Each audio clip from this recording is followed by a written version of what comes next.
சாய்நாதனே போற்றி. வாழ்க வையகம், வாழ்க வளமுடன்.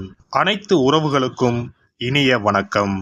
நாம் இந்த பதிவில் வாக்கிய பஞ்சாங்கத்தின்படி பயிற்சியாகும் சனி பகவானால் உங்கள் வாழ்வில் உண்டாகும் நற்பலன்கள் என்ன என்பதனை பற்றியும், கெடுபலன்கள் ஏற்படுமாயின் ராசிக்காரர்கள் செய்ய வேண்டிய பரிகாரம் என்ன, வழிபட வேண்டிய தெய்வம் யார் என்பதனை பற்றியும் விரிவாக காண்போம். 9 கிரகங்களுமே குறிப்பிட்ட கால இடைவெளியில் நகரக்கூடியவைதான். ஆனாலும் சில கிரகங்களின் பயிற்சி மட்டுமே பெரும் தாக்கத்தை ஏற்படுத்தக்கூடியது என்பதால் அவை மட்டுமே பிரதானமாக பார்க்கப்படுதுங்க. அந்த வகையில் இந்த விசுவாச வருஷத்தில் வாக்கிய பஞ்சாங்கத்தின்படி சனி பகவான் மாசி மாதம் 22ஆம் தேதி, அதாவது 6/3/2026 அன்று வெள்ளிக்கிழமை, பூரட்டாதி நட்சத்திரம் 3ஆம் பாதம் கும்பராசியில் இருந்து புரட்டாதி நட்சத்திரம் 4ஆம் பாதம் மீனராசிக்கு காலை 8:26 மணிக்கு பயிற்சி ஆகிறாருங்க. இந்த பயிற்சியில் மகர ராசிக்கு முழுமையாக 7.5 சனி நீங்குதுங்க. கும்பத்துக்கு பாதச்சனி, அதாவது 7.5 சனியின் கடைசி சுற்று ஆரம்பமாகுதுங்க. அதே சமயம் மேசராசிக்கு 7.5 சனியின் தொடக்கமான விரயச்சனி ஆரம்பம் ஆகுதுங்க. இந்த சமயத்தில் தனுசுக்கு அஷ்டாஷ்டமம், சிம்மத்துக்கு அஷ்டமம், மீனத்துக்கு 7.5 சனியில் ஜென்மசனி காலகட்டம் தொடங்குதுங்க. இந்த சமயத்தில் கடகத்துக்கு 9ஆம் இடத்துல பாக்கிய சனியாகவும், துலாம் ராசிக்கு 6ஆம் இடத்துல ருண ரோக சத்துருஸ்தானத்தில் வரக்கூடிய அமைப்பும் ஏற்படுதுங்க. அவருடைய 3, 7, 10ஆம் பார்வைகள் முறையே ரிஷபம், கன்னி, தனுசு ராசிகளில் பதியுதுங்க. இப்போது சனி பகவான் செல்லும் மீனராசி அவருடைய நட்பு வீடுங்க. அதோட அடுத்து வரக்கூடிய குரு பெயர்ச்சிக்கு பிறகு குரு பகவானின் 9ஆம் பார்வை மீனத்துல பதிய இருக்குங்க. இத்தகைய கிரக அமைப்புகள் மற்றும் சனி பகவான் மீனத்துல இருக்கக்கூடிய காலகட்டத்தில் ஏற்படக்கூடிய பிற கிரக பெயர்ச்சிகள், இப்படி எல்லாவற்றையும் கணக்கில் கொண்டே இந்த பலன்கள் தரப்பட்டிருக்கு.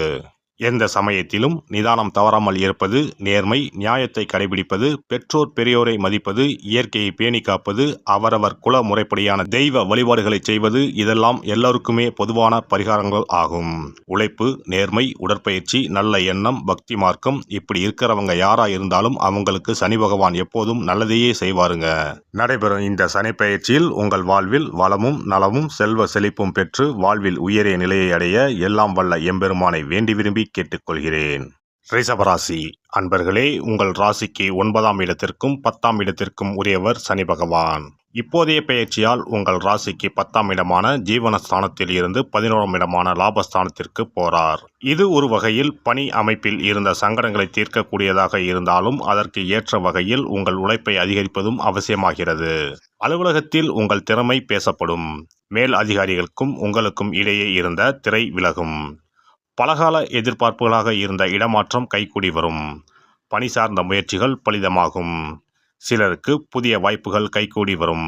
பொறுப்புகள் உயரும் போது அதனை சுமையாக நினைக்காமல் பொறுப்பாக ஏற்று செய்தால் உயர்வுகள் தொடர்ச்சியாகும். சக ஊழியர்களின் பிரச்சனைகளில் நீங்கள் தலையிட வேண்டாம். குடும்பத்தில் குதூகலம் அதிகரிக்கும். அதே சமயம் வார்த்தைகளில் நிதானம் தேவை. வாழ்க்கை துணை வார்த்தைகளுக்கு மதிப்புகள் கொடுங்கள். பெற்றவங்க பெரியவங்க ஆலோசனைகளை கேட்டு நடங்கள். விலை உயர்ந்த பொருட்களை இரவல் தருவதும் பெறுவதும் வேண்டாம். வாரிசுகளை அன்பால் கட்டுப்படுத்துங்கள். பணவரவு சீராக இருக்கும். சுபகாரிய தடைகள் விலகும். அக்கம் பக்கத்து நபர்களிடம் அதிக நெருக்கம் தவிருங்கள். செய்யும் தொழிலில் சீரான வளர்ச்சி ஏற்படும்.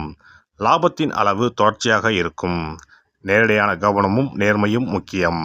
கனிம பொருள், ரசாயனம், இரும்பு வர்த்தகத்தில் எச்சரிக்கையான செயல்பாடு அவசியம். அரசியல் துறையினருக்கு முயற்சிகள் பலிதமாகும்.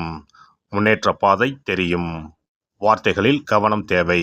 முகஸ்துதி பாடும் நபர்களை விலக்கி வையுங்கள். முன் அறிமுகம் இல்லாத யாருக்கும் ஜாமீன் தர வேண்டாம். பணத்தை கையாளும் போது கவனம் தேவை. பொறுப்பில் உள்ளவங்க அதிக கவனமாக இருங்கள். அலுவலக கோப்புகளை ஒரு முறைக்கு 2 முறை சரிபார்த்து கையெழுத்திடுங்கள். பெண்களுக்கு சுமூகமான சூழல் நிலவும். பெற்றோர் பெரியோர் ஆசியோட மணமாலை கைகூடும். மனம் விட்டு பேசுவது முக்கியம். யாருடைய கட்டாயத்துக்காகவும் சுபகாரியங்களில் அவசரம் வேண்டாம். வாரிசுகளை அன்பால் திருத்தவும். மாணவர்கள் மனம் போல உயர்வுகள் பெறலாம். அன்றன்றைய பாடங்களை அன்றன்றே படிக்கிறவங்க சாதனைகள் புரியவும் சாத்தியம் உண்டு. கலைப்படைப்பு துறையினருக்கு திறமைகள் வெளிப்பட தொடங்கும். இந்த சமயத்தில் தலைகணம் உயராமல் பார்த்துக்கிட்டால் தலைநிமிர்ந்து நடக்கலாம். பயணங்களில் வேகமும் கவனச்சிதறலும் கூடாது. இரவு நேர பயணத்தில் புதிய நட்புகளிடம் அதிக நெருக்கம் தவிருங்கள். உடல் நலத்தில் சிலருக்கு மருந்துகளே அலர்ஜியாகி பாதிப்புகளை ஏற்படுத்தலாம். இடது பக்க உபாதைகள் தெரிந்தால் உடனடியாக சிகிச்சை எடுத்துக்கொள்ளுங்கள். ஒருமுறை திருப்பதி சென்று முதலில் தாயாரையும் பிறகு பெருமாளையும் வணங்குங்கள். வெள்ளிக்கிழமைகளில் பக்கத்து கோவிலில் உள்ள சிவன் பார்வதி இல்லைனா மகாலட்சுமி தாயாரை கும்பிடுங்கள். உங்கள் வாழ்க்கை உன்னதமாகும். சிறப்பு தொகுப்பு: சனி பெயர்ச்சியால் ஏற்படும் பாதிப்புகளை சரி செய்யும் சக்தி மிக்க 10 பரிகாரங்கள். சனி பகவானுக்கு உரிய சனிக்கிழமைகளில் விரதம் இருந்து அவரை வழிபடுவது மகத்தான பரிகாரமாகும். இந்த விரதத்தில் மதியம் ஒருவேளை மட்டும் உணவு உட்கொள்ள வேண்டும். இயலாதவர்கள் பழம் மற்றும் எளிய உணவுகளை ஏற்கலாம். சனிக்கிழமை அன்று காலையும் மாலையும் குளித்து சனி பகவானை தொழ வேண்டும். மாலை நேரத்தில் சூரிய அஸ்தமனம் அடைந்த பிறகு சிவாலயம் சென்று வழிபட வேண்டும்.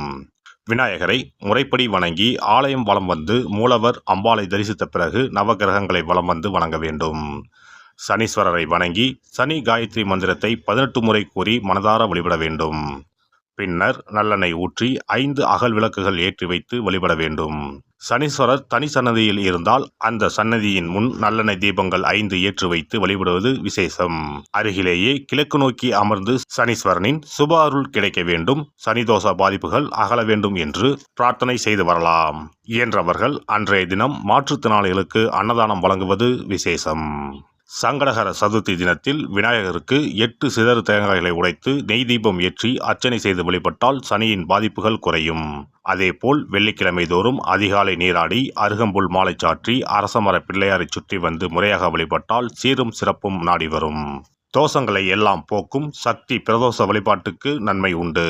அதிலும் சனிக்கிழமைகளுடன் இணைந்து வரும் சனி மகா பிரதோஷ நாளில் நந்தியையும் ஈஸ்வரரையும் வணங்கி வருவது சிறப்பான பரிகாரமாகும்.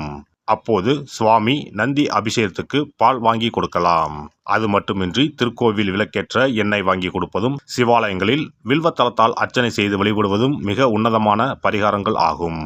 பொதுவாகவே சனி பகவானின் தானியம் எள். அந்த எள் எண்ணெயில் அவருக்கு விளக்கு ஏற்றி வழிபடுவதால் நன்மைகள் பெருகும். சனிக்கிழமை விரதம் இருந்து எள் எண்ணெய் தேய்த்து ஸ்நானம் செய்து சனி பகவானுக்கு உகந்த எள் எண்ணெய் விளக்கிட்டு எள் சாதம் படைத்து சனிக்கவசம் ஓதி வழிபடுவது சிறந்த பரிகாரமாகும். வெள்ளிக்கிழமை இரவு எள் தானியத்தை கரும்பட்டு துணி அல்லது கருமை நிற காகிதத்தில் வைத்து மடித்து தலையணைக்கு கீழ் வைத்து படுத்து உறங்கவும். மறுநாள் காலையில் எள் எண்ணெய் தேய்த்து குளித்து முதல் நாள் மடித்து வைத்த எள்ளை வடித்த சாதத்தோடு கலந்து நைவேத்தியம் செய்து காக்கைக்கு வழங்க நன்மைகள் ஏற்படும். சனி தோஷங்களை போக்கி நன்மைகளை உண்டாக்கும் கண்கண்ட தெய்வம் ஆஞ்சநேயர். ஆகவே இயன்ற போதெல்லாம் அனுமனுக்கு வடைமாலை சாத்தி துளசி மாலை அணிவித்து வெண்ணெய் அர்ப்பணித்து வழிபட்டு வந்தால் சனிதோஷ பாதிப்புகள் நீங்கும். வீட்டில் நலப்புராணம் படிப்பதாலும் நேரம் கிடைக்கும் போதெல்லாம் ராமநாமத்தை உச்சரிப்பதாலும் பாதிப்புகள் நீங்கி பயனடையலாம். ராமநாம ஜபம், சுந்தரகாண்ட பாராயணம் என குழுவாக இணைந்து கூட்டு பிரார்த்தனை செய்வது மிக அற்புதமான பலன்களை பெற்றுத்தரும். சனிக்கிழமைகளில் சனி பகவானின் அதிபதியான மகாவிஷ்ணுவை வணங்கி விஷ்ணு சகசரநாமம் அல்லது அனுமன் சாலிசா பாராயணம் செய்தால் எண்ணற்ற நன்மைகளை பெறலாம். நல்லெண்ணெய், உளுந்து, இரும்பு சட்டி ஆகியவற்றை ஏழை எளியோருக்கு தானம் செய்யலாம். அதேபோல் சனி ஆதிக்கம் செலுத்தும் பூசம், அனுசம், உத்திரட்டாதி ஆகிய நட்சத்திர நாட்களில் அன்னதானம் செய்வது சிறப்பு. நடக்க முடியாத மாற்றுத்திறனாளிகளுக்கு நம்மால் முடிந்த உதவிகளை செய்தால் சனி பகவான் அருளால் மகிழ்ச்சியான வாழ்க்கை அமையும். எல்லாம் வல்ல இறையருளால் நீங்களும் உங்கள் அன்பு குடும்பமும் உடல் நலம், நீலாயுள், நிறை செல்வம், உயர் புகழ், மெய்ஞானம் ஓங்கி வாழ்க வளமுடன். இந்த வீடியோ பதிவு உங்களுக்கு பிடித்திருந்தால் லைக் பண்ணுங்க, கமெண்ட் பண்ணுங்க, ஷேர் பண்ணுங்க, மறக்காம சப்ஸ்கிரைப் பண்ணுங்க, பக்கத்துல இருக்கிற பெல் பட்டனை கிளிக் பண்ணுங்க. நன்றி, வணக்கம். ஓம் நமச்சிவாய. சிவாய நம.